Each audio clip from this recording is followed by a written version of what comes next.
வணக்கம். தினதரணி செய்திகள். நெல்லை மாவட்டம் பாளையங்கோட்டையில் உள்ளாட்சிக்கு ஓர் வழிகாட்டி தியாகி சேர்மன் மகாராஜா பிள்ளையின் நினைவு தினம் இன்று கொண்டாடப்பட்டது.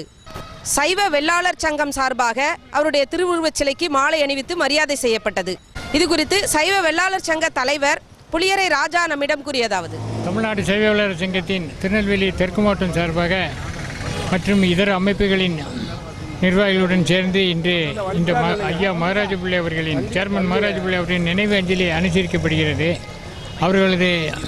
அவரது பொன்னான காலகட்டத்திலே இந்த நகராட்சி எப்படி இருந்தது, அவர்களுடைய எதிர்கால சிந்தனையுடன் அவர்கள் செயலாக்கப்பட்ட பல திட்டங்களும் இன்று நமக்கு நன்மை வைக்கும் விதத்திலே மிகவும் உறுதுணையாகவும் ஒரு நல்ல ஒரு வளர்ச்சி அடைவதற்கு ஒரு அடித்தளம் அமைத்துவிட்டு அவர்கள் சென்றிருக்கிறார். அவர்களுடைய நினைவு நாளில் அவர்களுடைய சிறந்த கொள்கைகளையும் அவர்களுடைய தூய பணிகளையும் பாராட்டி நாம் அவர்களுடைய வழியிலே நம்ம வருங்கால இளைஞர்களும் அதை வடிவமைத்து கொடுத்து வாழ்வோம் என்று இதன் மூலம் உறுதிமொழி அடித்துக் கொள்கிறோம்.